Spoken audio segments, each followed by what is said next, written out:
Cette chronique culinaire vous est présentée par Cuisinez-vous. Trouvailles cuisine, inspiration, conseils et réponses à toutes vos questions. Cuisinez-vous, 709 rue Saint-Thomas, Joliette. Tellement Yoann Giroux que l'on retrouve pour une deuxième fois cette semaine parce qu'il a maintenant 2 chroniques par semaine. J'aime ça. Salut mon ami.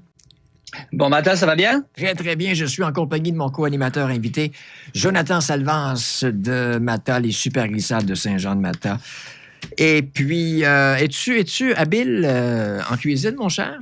Honnêtement, oui. Oui? Autodidacte, tout plein, mais zéro expérience à faire du caramel, par exemple. Ben, c'est ça. Ce matin, Yoann, des amandes caramélisées à la fleur de sel. Oui, puis je veux rassurer d'abord ton invité. Il y a des grands chefs qui sont autodidactes. Il y a des grands chefs qui sont partis à travailler la matière, travailler les bons produits, puis qui sont devenus de très grands chefs qui ont de très bons établissements à travers le monde. Donc, on peut partir avec zéro connaissance et puis être quelqu'un de vraiment très très pointu en cuisine. Ce matin, ben, ça va être pratique aussi. C'est quelque chose qu'on va pouvoir amener justement pour aller à Saint-Jean-de-Mata sur les glissades et puis avoir un petit crunch croquant et plein de sucre pour se stimuler.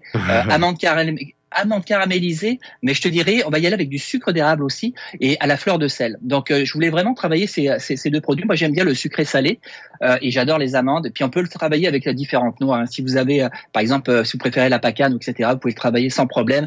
Prenez la noix de votre choix sans problème. Tu vas avoir besoin de 2 tasses d'amandes naturelles entières, donc un 500 ml d'amandes ou de noix de ton choix. Tu vas y aller avec du sucre classique, donc une demi-tasse de sucre classique, et puis tu vas couper ça avec une demi-tasse de sucre d'érable. Moi, j'utilise le sucre d'érable de nos amis de la sucrerie des Aïeux, là. Très bon sucre. Ils le vendent dans un sac de 1 kg, donc vous pouvez avoir ça dans votre dépense sans problème.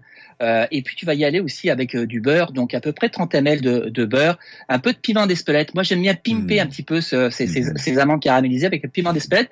Vous allez voir, ça sera pas piquant du tout, ça sera même très très très subtil en fonction de la portion que vous allez en mettre. Et puis de la fleur de sel en quantité suffisante. On va finir avec la fleur de sel tout simplement. Donc tu prends vraiment préchauffer ton four à 300 degrés Fahrenheit à peu près. Tu vas légèrement faire torréfier 8 à 10 minutes tes amandes sur une plaque.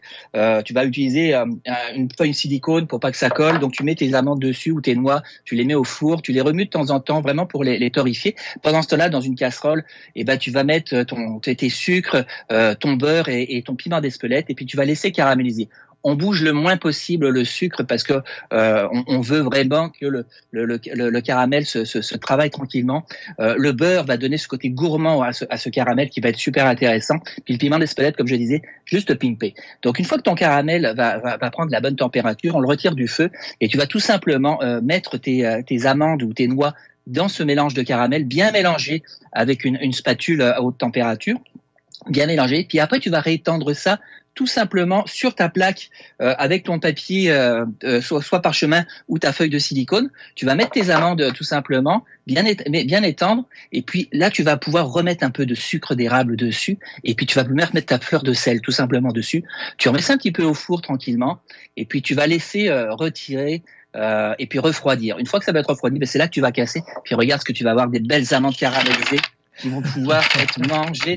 Je te les montre à l'antenne et puis je vous les fais écouter dans les écouteurs. Des belles amandes caramélisées que vous allez pouvoir vous régaler. Vous mettez ça sur dans un pot maçon, vous emmenez ça dans vos escapades gourmandes à Saint-Jean-de-Mata sur des glissades, vous allez vous régaler. Quand il s'agit de faire une petite pause et puis avoir un petit côté crunchy. Ce qu'ils font, là. Un petit pick-me-up là, dans les pistes, Ouais. Puis j'ai mis 2 recettes sur goûterlequebec.com aussi, un croquant d'amande à l'érable. Donc sur le même principe, mais ça va être quelque chose de plus sucré, ce qu'on peut retrouver dans les foires, vraiment quelque chose de très très sucré autour avec une belle coque sucrée. Donc deux recettes à base de noix, à base d'amandes, avec une enveloppe sucrée salée qui est super intéressante. As-tu des jeux de cuisine à nous présenter ce matin? Pas vraiment. En fait, j'ai des belles amandes caramélisées. Ce que je voulais vous présenter, c'est les feuilles de silicone, tout simplement. Là, je vous les montre à l'antenne. C'est ça que j'utilise. Ça, c'est la mienne personnelle. C'est pratique. T'as pas besoin, ça colle pas, c'est réutilisable. Et puis, tu peux faire aussi bien tes cookies, tu peux faire tes amandes caramélisées. Donc super pratique. Ça, c'est vraiment quelque chose à avoir dans sa cuisine. Je dis souvent les ustensiles à avoir. Couteau du chef, feuille de silicone, c'est super pratique sur une plaque à cuisson. Tu mets ça dans le four quand tu as des préparations. C'est facile à nettoyage, facile d'utilisation, puis c'est toujours pratique. Puis ça colle pas. C'est ça qui est le fun, c'est que ça colle pas. Donc pas besoin de t'en faire. Puis ça colle pas. Dans l'eau chaude, ça se nettoie très bien avec de l'eau savonneuse. Et puis tu peux le réutiliser sans problème. Question pour toi, Johan. Dis-moi. Tu as parlé tantôt de pimper un petit peu avec l'Espelette. Oui. Mettons, moi, dans mon autodidacterie de chef improvisé, j'ai envie que ça soit un petit peu plus pimpé, j'en mets un petit peu plus. Est-ce que je vais pouvoir ressentir la présence de l'Espelette un petit peu plus ou je vais venir scraper ma recette?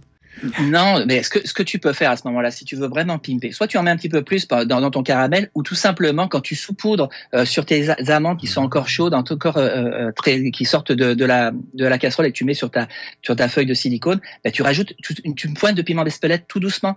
Puis là, tu vas vraiment avoir le côté accrocheur vraiment fort en bouche, mais qui va s'évanouir dans l'amande quand tu vas le manger avec le sucre qui va prendre le dessus.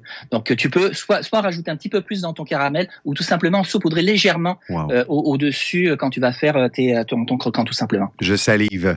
Goûterlequebec.com pour voir ce que vous venez d'entendre, voir la recette de ce matin. Merci, mon cher. Merci, Johan. On se retrouve la semaine prochaine. Je vous souhaite un beau mois de janvier sur les pistes de Saint-Jean-de-Matin. Merci, Johan. Viens glisser quand tu veux, mon vieux. Avec grand plaisir. Salut, bye-bye. Bye-bye. Cette chronique culinaire vous a été présentée par Cuisinez-vous, une magnifique et grande boutique vous offrant plus de 15 000 produits avec toujours le meilleur rapport qualité-prix. Cuisinez-vous à Joliette au 709 rue Saint-Thomas.